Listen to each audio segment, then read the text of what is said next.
Nikole Hannah-Jones, she is on a pathological campaign to make sure your kids hate America.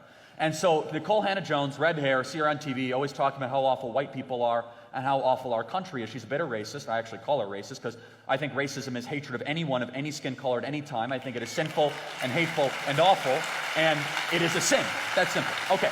Yeah.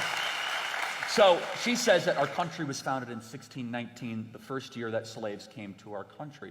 This is not correct. It's not.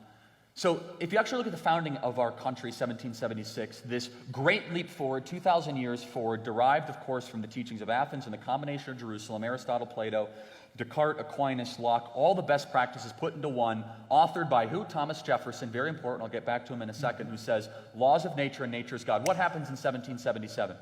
First state ever to abolish slavery, Vermont, says that's it, we're done. Why? We're inspired by this document. They abolished slavery. We were inspired on the abolition of slavery. When they were putting together the Constitution, it was never a conversation, ever. Don't let the people, the New York Times and Nikole Hannah-Jones tell you any different. That's it was right. never a question of whether or not we would have slavery. It was how we were going to get rid of this sinful practice. It was around for thousands of years. It was around before Christ. It was around after Christ. It is a sin. So our country was founded. Constitutional Convention, 1787. In 1787, George Washington says no new slaves at all, no slavery in the Northwest Territories. So anything forward, no slavery at all. They won't teach your kids that. Then, moving forward, in the Constitution, you can read it yourself, 20-year moratorium on the slave trade. You got 20 years, southern states, then it is coming to an end.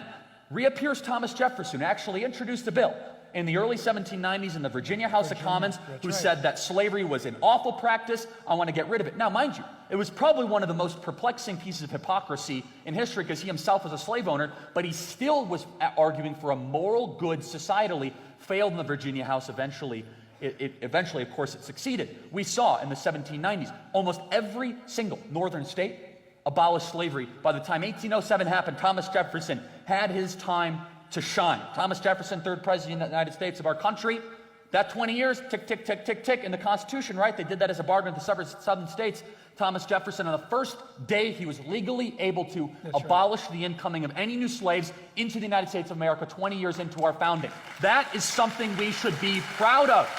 We were founded from the moment that we started that said that this was wrong and this is evil. Now, mind you, it wasn't a perfect history. It went through decades of ups and downs, and we went through a bloody civil war. But show me another country that sacrificed so much, brother against brother and father against son, to accomplish something that what?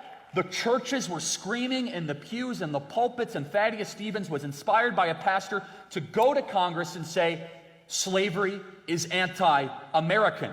Our founders said it. Thaddeus Stevens said it. We fought this bitter civil war, and Abraham Lincoln kept the republic together on this unionist idea that I think America's best day can be ahead of us, where all men are equal and free. Fast forward all the way to Frederick Douglass, where he says that we need to abolish slavery. Why? Because I'm so inspired by the Declaration of Independence. He was an abolitionist who understood it. Go all the way fast forward to the great Martin Luther King Jr., who himself lived a very, let's say, he had questionable moral decisions, but he was arguing for what? A moral good. Why do I keep on saying this? Because people can act sinfully personally, but argue for something righteously publicly, and they should be remembered for what they did good publicly, not for what they did less than desirably privately. It's a very important thing. People say, well, we got to get rid of all these people, but dare you forget what they sacrificed for our country? And Martin Luther King said in that beautiful speech, I come here to cash in the check of the promissory note of the Declaration of Independence. Yes. He didn't say that this document was racist.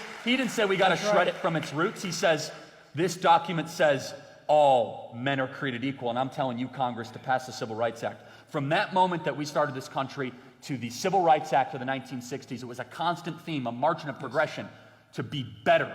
And isn't that what we do every single day in our own life, to try to be better today than we were yesterday? We cannot forget our history. We should be proud of it. No other country has pursued a moral good like the United States of America. Be proud of this country.